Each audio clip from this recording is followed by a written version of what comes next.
Welcome to the deep dive. Today we're doing something a little different, really digging into a single narrative source. It's an excerpt from a script called Alex, Roby, and Wormwood. We're treating it like a document of pressure, of crisis. Our mission here is to really pull apart the layers for this young guy, Alex, to understand how his, everyday life skating home stuff gets weighed down by family tensions and this kind of spiritual mystery humming underneath. Yeah, and looking at a narrative this way, it's less about just following the plot points and more about picking up the clues. Yeah. This script, it gives us a really detailed snapshot. You've got this family unit, and they're clearly dealing with chronic illness. Money's tight, and then there's this whole cryptic thing with Alex's friend. And the whole Right. thing really pivots on Alex trying to balance being this, capable teenager, good skater, with these really heavy, unresolved things, his sister's illness and this word, wormwood. Okay, so let's start with Alex's sort of external world. The part he seems to have some control over. The scene opens, he's skating home, and right away you see he's good at it. He does a kickflip on his board. Uh-huh. Skillful. Yeah, it suggests he's got confidence, proficiency, at least in his physical environment. And that's like the perfect image of teenage competence, isn't it? He's also noticing things around him, little details. Yeah. Like the neighbor's water hose says it's neatly coiled.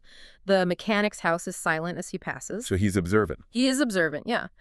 But those details, they almost highlight how smooth and functional the outside world looks, which is a sharp contrast to the chaos brewing inside him and inside his home. And that control, that smooth surface, it kind of breaks the second he gets to his own house. He doesn't just walk in, he pauses, Yeah. looks longingly, it says, at this specific spot. Yeah. A rusted fire hydrant with its manhole beneath.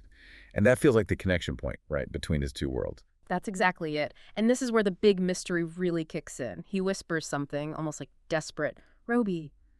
Wormwood? What do you mean, wormwood? Okay, so boom. Roby's missing, or hiding maybe, and Alex knows where, literally underground. Roby lives in the sewer. And we can't just, skip past how significant that setting is. Roby living in a sewer. It's not just some quirky detail. It's a Right. really powerful metaphor, isn't it? It points to maybe extreme poverty or being totally marginalized, living in hiding.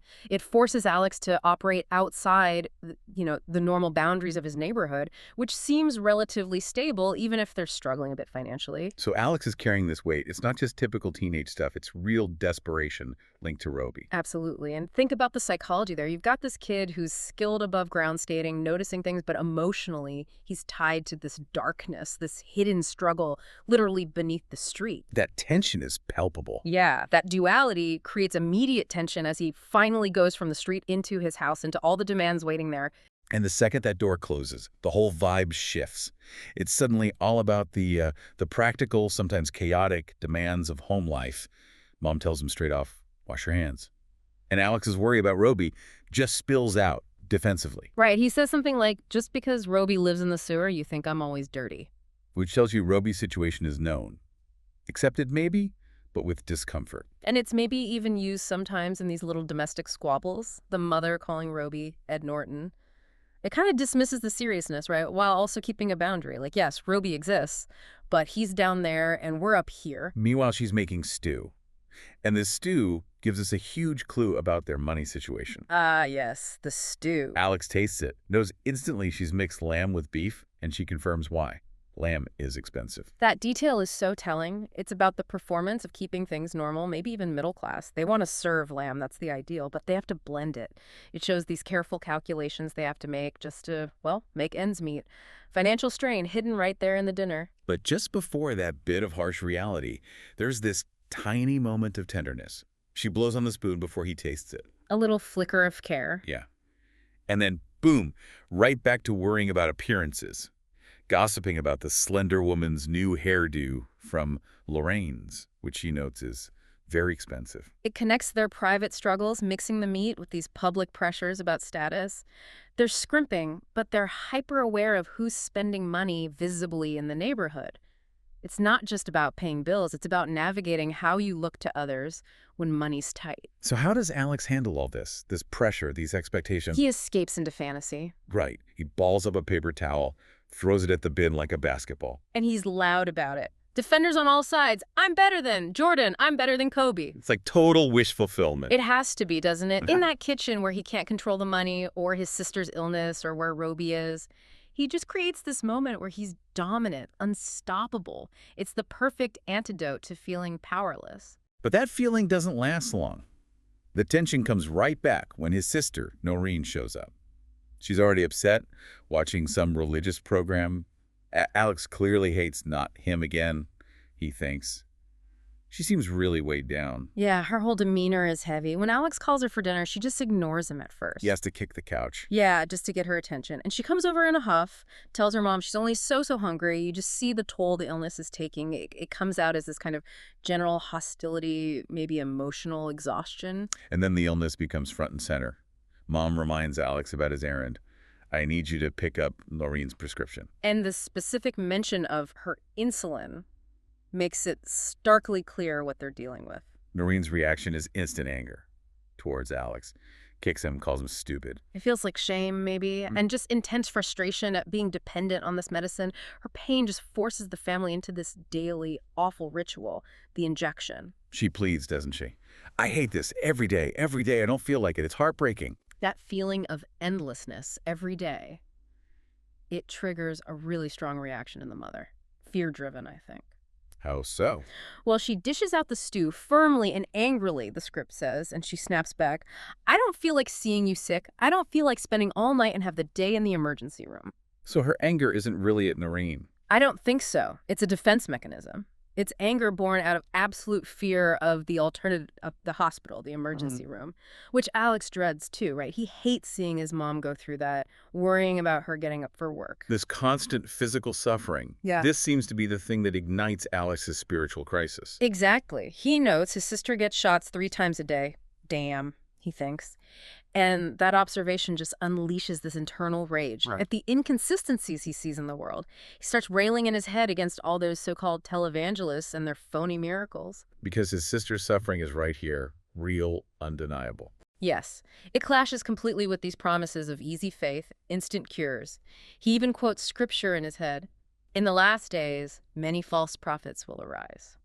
Okay, so this is where Wormwood comes back in, isn't it? You said it connects to his spiritual questions. This is the key moment for understanding it, yeah.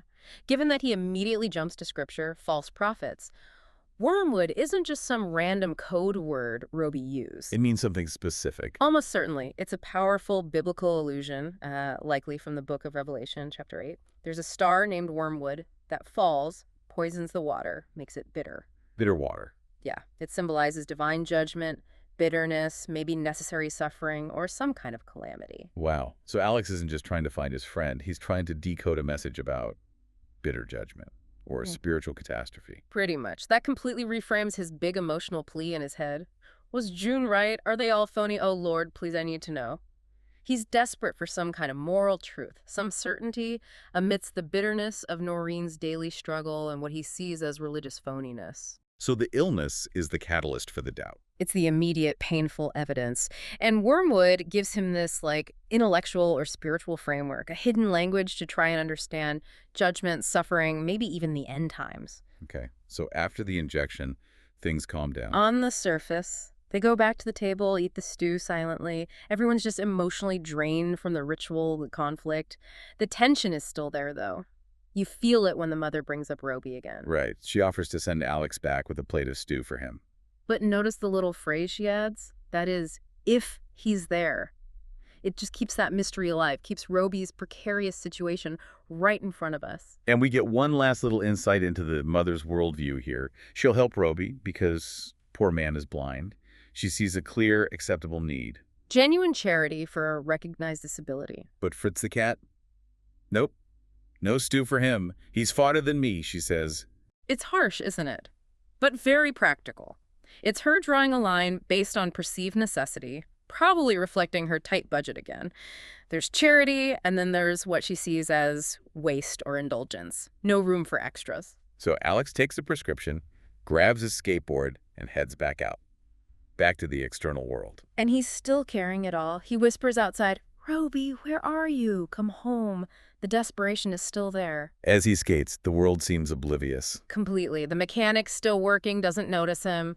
Dogs bark. There's a guy on a bus filling out a clipboard, just mundane, everyday stuff happening all around him while he's wrestling with Wormwood and Noreen's health. Until he gets to the pharmacy. Hmm. And there's actually a moment of real connection. Yeah, the Yeah. pharmacist. His question seems genuine. Hey there, young man. How's your sister? A bit of authentic care, contrasting with the phony televangelists Alex was thinking about earlier. Exactly. And while Alex is waiting, his mind goes right back to decoding Wormwood. He thinks about who he could ask. His options are interesting. They are. He considers the college student because he has a lot of books. That's like intellectual, maybe secular knowledge. Right. Or the old woman, she's always reading the Bible. That's more spiritual, maybe experiential wisdom. He's trying to figure out where reliable knowledge comes from.